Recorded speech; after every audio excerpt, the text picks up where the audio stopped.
ہمارے چینل میں خوش آمدید۔ شروع کرتے ہیں آج کی کہانی۔ جنگل میں رہنے والی ایک مادہ چیتے نے 2 بچوں کو جنم دیا۔ دونوں بچے نر تھے۔ جنگل کے پاس ہی ایسے لوگوں کی بستی تھی جن کا پیشہ کریا کریا اور نگر نگر گھوم پھر کر جانوروں کے کرتب دکھا کر رزق کمانا تھا۔ اس بستی میں رہنے والے ایک شخص کو بھنک پڑ گئی کہ جنگل میں 2 نئے چیتوں کا اضافہ ہوا ہے۔ اب وہ ہر وقت اس طاق میں رہتا کہ کب اسے موقع ملے اور وہ چیتے کے بچوں کو اٹھا کر اپنی سرکس بنا لے۔ کافی دن نگرانی کرنے کے بعد اس کا داؤ چل گیا اور وہ وہاں سے ایک بچہ اٹھانے میں کامیاب ہو گیا اور دوسرے کو مادہ چیتے نے کسی طرح بچا لیا۔ کرتب باز نے اگلے چند روز میں اس چیتے کے بچے کو اپنے کاروان کا حصہ بنایا اور دور دراز کے سفر پر نکل گیا۔ کافی سال بیت گئے۔ چیتے کا وہ بچہ جوان ہو کر مداری کے اشاروں پر خوب کرتب دکھانے لگا۔ مختلف علاقوں میں کرتب دکھاتے دکھاتے ایک دن وہی کاروان سرکس آرام کرنے اور نئے جانوروں کا شکار کرنے کی غرض سے گھوم پھر کر واپس اسی جنگل کنارے والی بستی میں آن پہنچا۔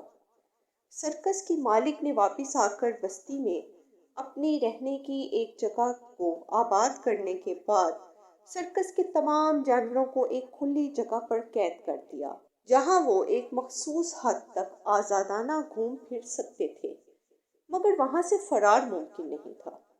ادھر بستی میں کرتب باز کے جانور پہنچے اور ادھر جنگل میں مادہ چیتے کو اپنی جگر گوشے کی مہک نے آن دبوچا۔ اپنے لہو کی خوشبو پر اس پر واضح ہو چکا تھا کہ اس کا کھویا ہوا دوسرا بیٹا کہیں آس پاس ہی ہے۔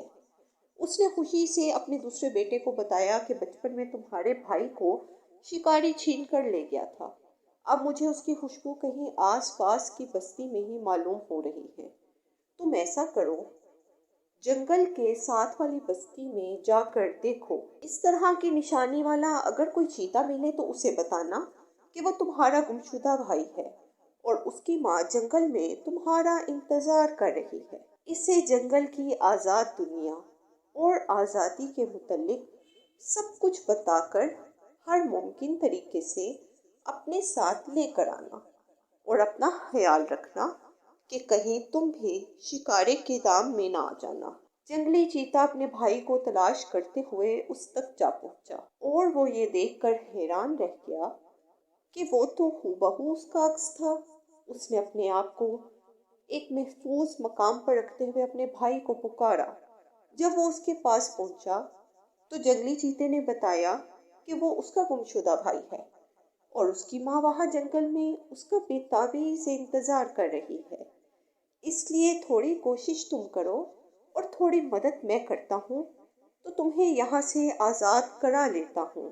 سرکس والے چیتے نے جنگل سے آئے چیتے سے سوال کیا، وہاں جنگل میں رہنے اور کھانے پینے کا کیا بندوبست ہے؟ جنگلی چیتے نے جواب دیا، پورا جنگل ہمارا مسکن ہے۔ جہاں ہمارا دل کرے ہم وہاں ڈیرا ڈال لیتے ہیں اور جب بھوک لگے تو اپنی مرضی سے شکار کر کے کھاتے ہیں۔ مجھے پہلے میرا باپ پھر میری ماں شکار کا تازہ گوشت لا کر دیتی تھی۔ اب میں خود ہی شکار پر جھپٹتا ہوں اور ماں باپ کو بھی کھلاتا ہوں۔ یہ سن کر سرکس والا چیتا ہنسنے لگا، کہنے لگا، چند بوٹیوں کی خاطر اپنی جان کو خطرے میں ڈالنا کہاں کی عقل مندی ہے؟ مجھے میرا مالک روزانہ صبح کے وقت 2 زندہ مرغیاں کھانے کے لیے دیتا ہے، شام کو کسی جانور کا گوشت لا دیتا ہے۔ میں نگر نگر کی سیر کرتا ہوں اور آرام سے رہتا ہوں۔ گرمی، سردی اور بارش جیسے موسم میں میرا مالک میری ہر طرح کی حفاظت اور آرام کا بندوبست کرتا ہے۔